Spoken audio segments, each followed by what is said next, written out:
to Kush News, the newscast of the African diaspora.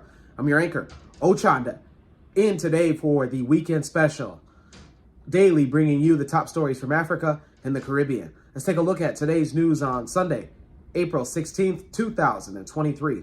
We go to Sudan, where the death toll has climbed as the army and the paramilitary clash. Fierce clashes between Sudan's armed forces, commanded by General Abdel Fattah al-Burhan, and the rapid support forces, spearheaded by Mohamed Hemeti Dagalo, that erupted in the Sudanese capital of Khartoum yesterday and since spread to other parts of the country. The inter-factional violence that broke out yesterday following a long-standing tension between the forces loyal to Sudan's two powerful generals escalated quickly. The National Army and the paramilitary troops battled over key points in and around Khartoum, including the airport, Presidential Palace, and the TV Broadcasting Center. While citizens ran for cover, the violence continued overnight, conflicting claims and counterclaims of both factions regarding which key points they control over which. Fighting is being used by both factions. The Joint Chiefs of Staff of the Sudanese Armed Forces announced that there can be no negotiation or dialogue until Hemeti's rebel militia is dissolved. In a separate statement with the official Sudan news agency, General Yasser El-Atta said that the Sudanese armed forces were able to control all major RSF camps in Khartoum and several cities and towns, including Port Sudan and Kotsi. Last night, the Central Committee of Sudanese Doctors reported that at least 56 civilians have died, as well as dozens of military personnel. The doctors also say that they have counted close to 600 injuries at the time of this report. The clashes were initially reported in central Khartoum. However, gunfire and shelling could be heard across the city, and sound of artillery shelling were reported in Omdurman to the northwest.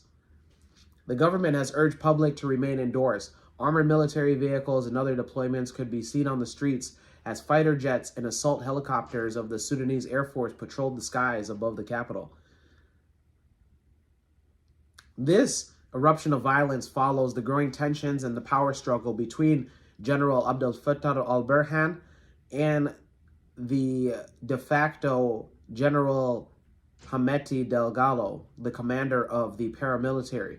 While the tensions to integrate the Sudanese armed forces and the rapid support forces into a unified national army, this has been repeatedly voiced by both sides. The most recent negotiations regarding the framework agreement for a transition to a civilian-led government stalled largely due to the failure to reach a consensus on security and military reform. This is a continuing, developing story. Those in Sudan, let us know how you feel. Let us know how those in Khartoum are dealing with it. And again, if you have any coverage at all and you want to send it over to Kush News, feel free to reach on out to the description box below. Let's go to Southern Africa, in the country of Malawi, as President Chakwera calls for unity. President Lazarus Chakwera has called for unity and love as the country is grappling with natural disasters such as Cyclone Freddy. Lazarus Chakwera said on Saturday, when he addressed the people who gathered at Katoto to see him off it to Lingongwe, he stated, on top of other problems in which the country was already facing, Malawi is now facing hardships caused by adverse weather conditions due to climate change. The government is working to address the situation, he added. He also stated that considering the calamities which have fallen before the nation, there is a need for enhanced unity addressing the nation. Let's work together so that our country is no longer mentioned as an example of one of the poorest nations on the planet. He called on universities to actively take care in providing solutions which might help the country rise above some of the calamities. The president advised government officials to serve the nation with integrity instead of focusing on enriching themselves. The Malawi Congress Party vice president, who is also the Minister of Defense, Henry Makwawere, said that Chakwera is demonstrating qualities of a good leader by working tirelessly to find solutions to problems which are rocking the country. Those in Malawi, let us know how you feel, and let us know if you also agree with the president on continuing to unite the country, especially during times of adverse weather.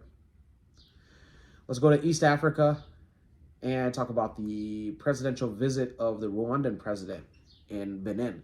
Rwanda's President Paul Kagame met Saturday with his Benin counterpart Patrice Talon, promising military support to help the country contain spillover from jihadist conflict across the northern border with Burkina Faso. West Africa coastal nations Benin, Togo, Ghana, and Ivory Coast are preparing for a potential spillover as Burkina Faso struggles to contain an Islamist militant insurgency gaining ground just across its northern borders. Benin last year said that it was in talks over military and logistical cooperation with Rwanda. We, said Talon, are ready to work with Benin to prevent anything that may happen around its borders, said Paul Kagame, There will be no limit in what we will accomplish together for security challenges, Paul Kagame added. Details about the cooperation were not immediately clear, though the Benin leader said it could include supervision, coaching, training, and joint development. Benin, Togo, and Ivory Coast have already suffered attacks in border areas blamed on jihadists, while Ghana recently reinforced military presence along its northern border. Talon and Paul Kagame had a one-on-one meeting to discuss relations between the two countries in search of strategic partnerships. They discussed what could be terrorist threats, means of strengthening cooperation to deal with those threats. The Rwandan army has experience in its season, said Benin counterpart Patrice Talon. Benin's military is battling an expanding threat from jihadist conflicts across its northern border in Burkina Faso and Niger. A top Benin government official had said last year that any agreement would not provide for deployment of Rwandan troops on the ground. Benin's armed forces of Army Staff General François Abozui visited Rwanda last year for talks to deepen the existing relations between the two armies. The Gulf of Guinea states have increased their military presence in the northern regions. Those in Benin and those in Rwanda, let us know how you feel. And then, again, congratulations on the two presidents making intra-Africa relations. Let's go to the Caribbean and end it there, where an earthquake has been noticed east of the eastern Caribbean islands.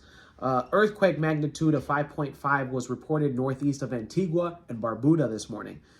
The Seismic Research Center in the Caribbean said it had occurred around 5:49 a.m. local time at a depth of about 10 kilometers.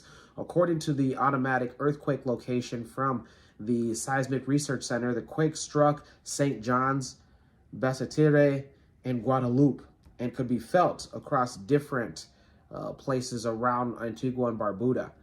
Across social media platforms, it was reported to be felt by many persons in St. Kitts and Nevis. Those in Antigua and Barbuda, let us know your thoughts and let us know if you were personally affected and if you felt any rumblings early this morning. We end today's broadcast weekend special with the African proverb of the day. And it comes to us from no particular nation and or ethnic group, and it reads, "One who causes others misfortune also teaches them wisdom." Once again, one who causes others misfortune also teaches them wisdom. Interesting. Let me know your interpretations of the African proverb of the day, as well as your views, questions, comments, and concerns on the top stories of the day. Don't forget to like, subscribe, and hit that notification bell for today and any day that we upload an episode, which is every single day. For Kush News on Kush Convos TV, I'm Ochanda. We'll see you soon.